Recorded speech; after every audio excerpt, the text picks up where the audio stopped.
3-4 trail जो आप यहाँ से कर सकते हो, मैं तो वही वाला करूँगा, लादेक वाला, क्योंकि तो यहाँ पर भालू बहुत हैं इस नेशनल पार्क में। दूर से कहीं दिख गया तो अच्छा है, पर ऐसे पास में भालू बिल्कुल नहीं देखना चाहता मैं। तो उम्मीद नहीं थी ऐसा कुछ होगा, पर एक दिक्कत आ गई है, रास्ता समझ नहीं आ रहा है। देखो जाने में तो चले जाऊँ, कोई दिक्कत नहीं, अंदर भी घुस जाऊँ, पर अकेला हूँ ना, तो यहाँ पर थोड़ा ये देख लो, अगर मैं क्रॉस भी कर लेता हूँ तो उधर कुछ है नहीं। ये तो उलझ गए भाई आज, बाप रे।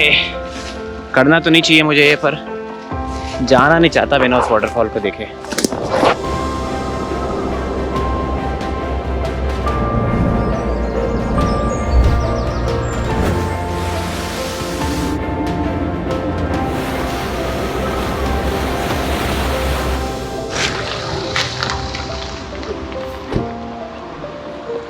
तो मैं जिन हाइक की बात कर रहा था वो यहाँ पर लिखे हुए हैं, और एक है 30 मिनट की दूरी पर, एक है 3 घंटे 30 मिनट की दूरी पर, और एक है 2.5 घंटे की दूरी पर। तो 30 मिनट वाली करना पड़ेगा, क्योंकि वापस आना और साइकिल चलानी है बाजीना बस्ता तक। तो 30 मिनट वाला है जो हाइक है लादेवाक का, वो करता हूँ मैं फिलहाल।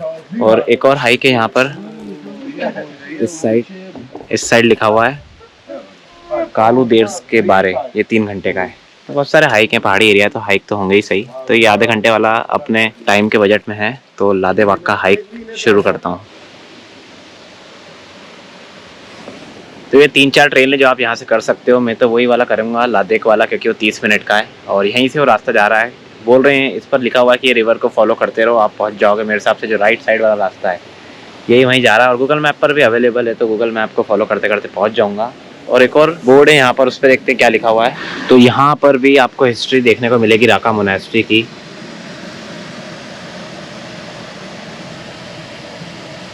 तो ये वीडियो पॉज करके पढ़ लेना आप, काफ़ी इंटरेस्टिंग है। बहुत बार इन्वेशन हुए इस मोनास्ट्री पर, फिर भी आज भी प्रिजर्व्ड है, और इनकी जो प्रसिद्ध बुक वगैरह हैं वो सब भी इन्होंने प्रिजर्व कर रखी है इस मोनास्ट्री के अंदर। तो काफ़ी इंटरेस्टिंग लगा, पढ़ लेना एक बार। और ये जो रिवर बह रही है यहाँ पर, ये भी माउंटेन से आ रही है, इसका नाम है राका रिवर, इसी मोनास्ट्री के नाम पर रखी गई है। लेफ्ट साइड वाला रोड लेना था मुझे, मैप पर देखा मैंने, और वॉक कर रहा हूँ मैं लादेक मिनरल वाटर स्प्रिंग की तरफ। एक वाटरफॉल है, 30 मिनट का रास्ता है, 2.5 किलोमीटर का ट्रैक है। तो चलते हैं, देखते हैं कैसा क्या रहता है। तो ये मेरे पीछे है राका मोनास्ट्री, और यहीं से ये ट्रेल शुरू होता है, द राका मंक्स ट्रेल। काफ़ी स्पिरिचुअल ट्रेल है यहाँ पर, मैंने अभी पढ़ा पूरा बोर्ड, तो इस पर लिखा हुआ है कि the trail in addition to walking in good health also provides you with spiritual joy. तो काफ़ी स्पिरिचुअल ट्रेल होने वाला है, और इस पर लिखा हुआ है कि काफ़ी साइन बोर्ड्स और ये सब आपको देखने को मिलेंगे, इनकी हिस्ट्री और बाकी चीज़ों के बारे में। तो ये एक नॉर्मल ट्रेल से ज़्यादा अच्छा ट्रेल होने वाला है। तो काफ़ी एक्साइटेड हूँ मैं इस बोर्ड को पढ़ने के बाद। एक बार आपको भी पढ़ा देता हूँ क्या क्या लिखा हुआ है।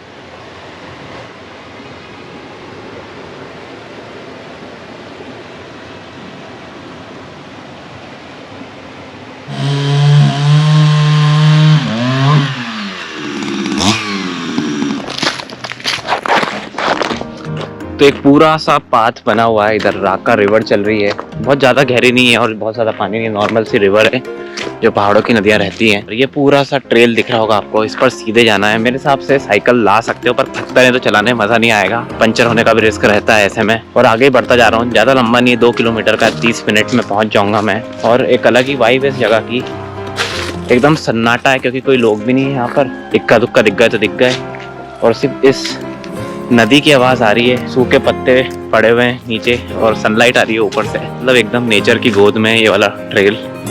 और इस साइड ये पूरा मीडो दिख रहा होगा आपको, और ऐसे ही आगे बढ़ता जा रहा हूँ। अब दिक्कत ये हो रही है कि जब धूप पड़ती है तब तो ठीक रहता है, वरना ठंड बहुत है यहाँ पर। स्वेटर है मेरे पास, पर अभी पहन नहीं रहा हूँ, क्योंकि फिर धूप में गर्मी लगती है और ऐसे में फिर ठंड लगती है। और क्या सुंदर नज़ारा है, मतलब रिवर राका दिख रही होगी आपको, घने जंगल हैं। ये पूरा तारा नेशनल पार्क है, जो कि बोस्निया में भी है, थोड़ा मॉन्टेनेग्रो में भी है और सर्बिया में भी है। तीनों कंट्रीज इस नेशनल पार्क को शेयर करती है। मॉन्टेनेग्रो में मेरा जाने का प्लान था, एक तारा कैनियन करके जगह है, वहाँ ज़रूर जाना अगर जा सकते हो तो। बहुत सुंदर वाटरफॉल और नेशनल पार्क है वहाँ पर मैं वहाँ इसलिए नहीं जा पाया था क्योंकि कोई बस कनेक्शन नहीं मिल पा रहा था मुझे, वरना मैं वहीं से क्रॉस करके सीधा यहाँ आता। बेलग्रेड नहीं जाता ट्रेन से, तो ऐसा भी कर सकते हो आप, मॉन्टेनेग्रो से सीधे इस एरिया में आ जाओ बॉर्डर क्रॉस करके, और कनेक्शन नहीं बन पा रहा है तो फिर बेलग्रेड से यहाँ पर। और एक और इंटरेस्टिंग बात बताता हूँ इस नेशनल पार्क की, मैं नेट पर थोड़े बहुत आर्टिकल्स पढ़ रहा था, तो यहाँ पर भालू बहुत हैं इस नेशनल पार्क में। मैं तो बिल्कुल नहीं देखना चाहता भालू, दूर से कहीं दिख गया तो अच्छा है, पर ऐसे पास में भालू बिल्कुल नहीं देखना चाहता मैं, निकल लूँगा। और यहाँ पर एक साइन बोर्ड आया है, इसको पढ़ के आपको बताता हूँ क्या लिखा हुआ है। तो ये वाली छिपकली यहाँ पर पाई जाती है, उसके बारे में इन्फॉर्मेशन लिखी हुई है। मोस्टली रात को दिखती है और बहुत पॉइजनस छिपकली है। ऐसे आपको टेक्स्ट आपको देखने को मिलेंगे यहाँ पर। ये पूरी इनकी ओल्ड स्क्रिप्चर्स, जो भी इनकी बुक्स हैं और इनके पेपर्स हैं, उसके आपको ऐसे टेक्स्ट यहाँ पर बहुत देखने को मिलेंगे। पीछे लिखा हुआ था बोर्ड पर कि पूरे रास्ते पर आपको सर्बियन में इनके टेक्स्ट वगैरह देखने को मिलेंगे। उसका इंग्लिश में कोई ट्रांसलेशन नहीं है, पर इनको सर्बियन आती है, रशियन आती है, वो समझ सकते हैं। और थोड़ा सा सतर्क होके ज़रूर चलना होगा क्योंकि कोई नहीं है यहाँ पर और जंगल है एकदम, तो थोड़ा सा कॉन्शियस होकर ही रहना पड़ेगा यहाँ पर। फिर भी बहुत सुनसान है।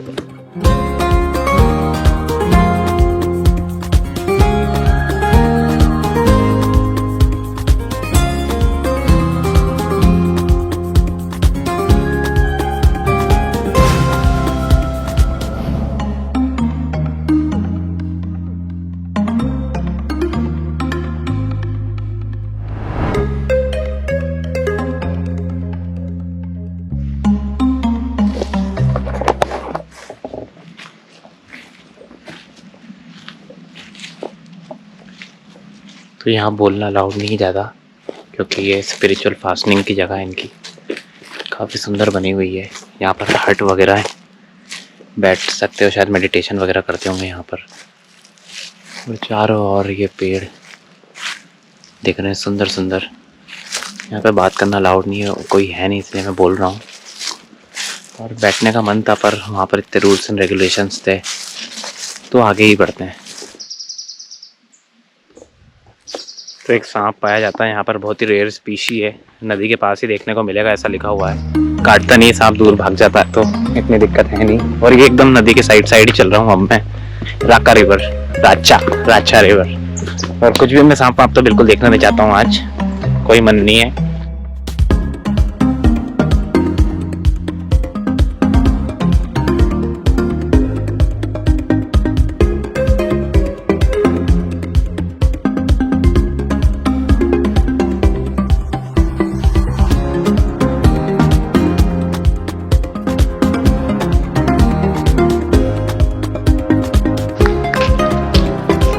तो एक ऐसे पॉइंट पर आ गया हूँ जहाँ पर रिवर इंटरसेक्शन है रिवर का। यहाँ पे रिवर पर ही हूँ मैं, मतलब राका रिवर, राचा रिवर। काफ़ी खूबसूरत है। पीछे कहीं पहाड़ों से रिवर आ रही है और आगे की ओर जा रही है। काफ़ी खूबसूरत है। यहाँ पर मतलब एक इंसान नहीं है, सिर्फ जानवरों की आवाज़ आ रही है, पानी की आवाज़ आ रही है, बर्ड्स की आवाज़ आ रही है और नेचर की आवाज़ आ रही है। बाकी एक इंसान नहीं है यहाँ पर। तो थोड़ा डर भी लग रहा है, पर मज़ा भी आ रहा है। तो उम्मीद नहीं थी ऐसा कुछ होगा, पर एक दिक्कत आ गई है, रास्ता समझ नहीं आ रहा है।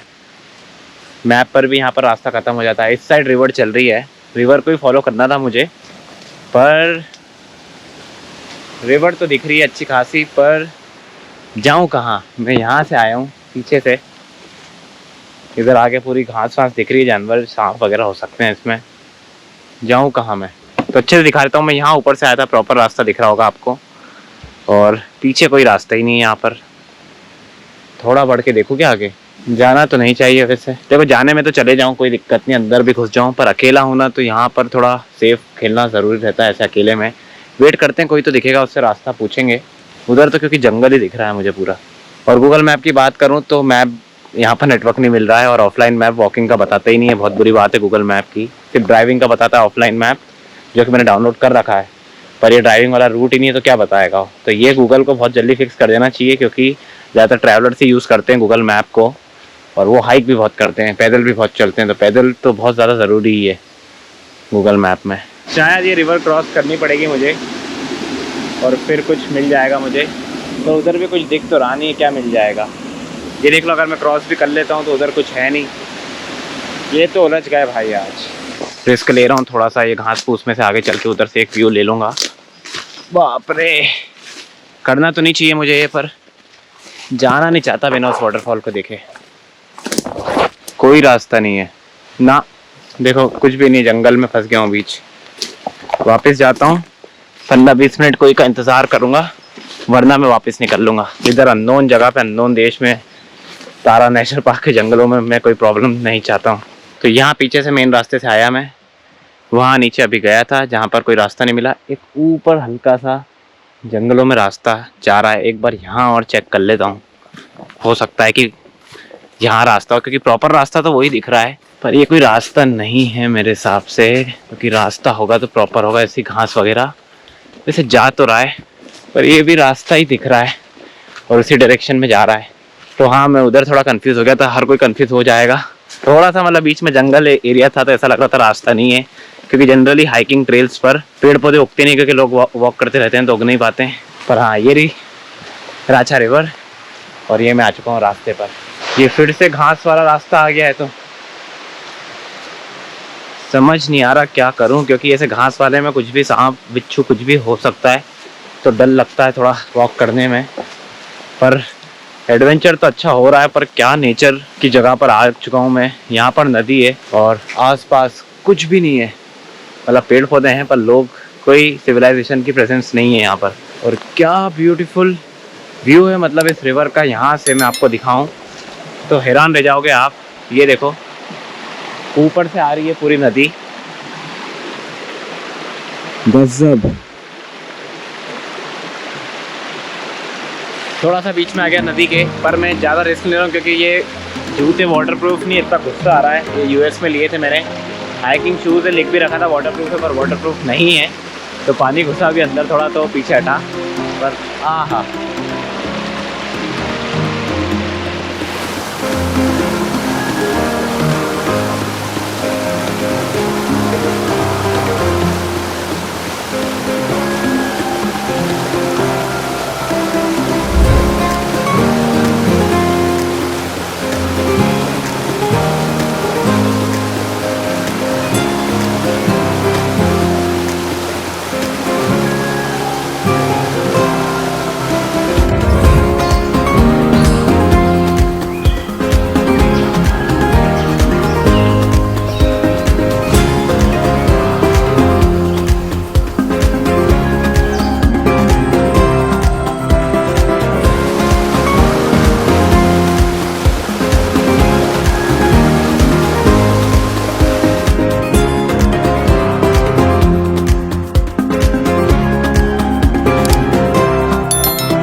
रास्ते का तो पता नहीं मुझे मिलेगा या नहीं मिलेगा, पर फिलहाल मैं नदी के पास बैठ चुका हूँ और पानी पी लिया जाए। बहुत समय से पानी नहीं पिया। क्या पहाड़ों में पानी का क्या स्वाद आता है ऐसे नेचर के बीच में। सारे आरओ, यूवी, कहीं का भी वाटर हो, बिस्लरी, एक्वाफिना, सब फेल है इस पानी के आगे। और ठंडा है, बहुत ठंडा पानी। एक बार मुंह पर जरूर डालूंगा इसको। बहुत रिफ्रेशिंग लगता है ऐसा पानी, कभी नेचर में ऐसी नदी आ रही हो पहाड़ों में डालकर देखना, इतना रिफ्रेशिंग लगता है। मतलब सारे फेस वॉश ये सब आर्टिफिशियल प्रोडक्ट्स फेल है। तो यहाँ से निकलता हूँ। वो मेन वाटरफॉल तक तो पहुँच नहीं पाया क्योंकि अकेला था तो लिमिटेशंस थी, वरना यहाँ से घुस घुसा के पहुँच जाता अगर कोई एक साथी भी होता तो। पर अकेला हूँ तो रिस्क नहीं लूँगा। पर ये इस रिवर पर जो मुझे मज़ा आया वो इतना शानदार था। मतलब क्या नेचर की गोद में एकदम ये लोकेशन है, कोई भी नहीं, सिर्फ नेचर की आवाज़ आती है यहाँ पर। फिलहाल मेरी भी आ रही है। और ये जो गैप दिख रहा है आपको ऊपर, कैनोपी, पेड़ों के कैनोपी के साइड वाला, मैंने पता नहीं क्या पागलपन में यहाँ से ड्रोन निकाला अभी बीच में से, एकदम इतने से गैप में से, जो कि फटाफट उतार भी लिया क्योंकि ऊपर पहुंचाती ऐसी हवा चल रही है, एकदम ऑलमोस्ट क्रैश होते होते बच्चा है मेरा ड्रोन। सब कुछ सही रहा, ड्रोन लैंड करा लिया फटाफट। फिर थोड़ा नदी के इधर फ्लाई करने की कोशिश करी, पर वहाँ पर भी हर पत्थर, मतलब ये झाड़ियाँ वगैरह है तो बहुत मुश्किल है, और मेरा ड्रोन बहुत हल्का है तो वो हवा से इधर उधर हो जाता है। काफ़ी अमेजिंग लोकेशन थी ये, तारा नेशनल पार्क के बीच में एकदम। और अब यहाँ से निकलता हूँ क्योंकि ऑलमोस्ट 4:15 बज चुकी है। मतलब 5 बजे तक मैं वहाँ तक पहुँचूँगा, तावा मोनेस्ट्री तक। फिर वहाँ से 1 घंटा मुझे लगेगा बाजी बस्ता पहुँचने में। तो जो भी जैसा भी काफ़ी अमेजिंग लोकेशन थी। आप यदि यहाँ पर आते हो तो बिल्कुल ये मिस मत करना। ये लोकेशन मतलब इतनी शानदार है, तो मज़ा आ जाएगा आपको सिर्फ इस ट्रेल पर वॉक करके, क्योंकि नेचर ही नेचर की आवाज़ सुनने को मिलेगी आपको। एक आर्टिफिशियल ह्यूमन या कार या प्लेन या कोई भी चीज़ की आपको आवाज़ यहाँ पर सुनने को नहीं मिलेगी। तो ऐसा कुछ था ये तारा नेशनल पार्क का राचा मोनेस्ट्री का ट्रेल, जो राचा रिवर के साइड में से जाता है। तो मैं फटाफट पहुँचूँगा राचा मोनेस्ट्री और वहाँ से बाइक चलाकर पहुँचूँगा बाजी बस्ता, जहाँ पर मेरा हॉस्टल है। तो if you enjoyed this video for whatever reason hit the like button. अगर वीडियो पसंद आए तो डिसलाइक कर दो, नीचे कमेंट में आपके फीडबैक लिख देना और शेयर करो वीडियो ज्यादा से ज्यादा दोस्तों के साथ। और हमेशा की तरह सब्सक्राइब करो ट्रैवल विद अनुज को, क्योंकि मैं आपके लिए ऐसे वीडियोस लाता रहूंगा। तो फिर होगी नई जगह, नया रोमांच और नया सफर। तब तक के लिए अलविदा।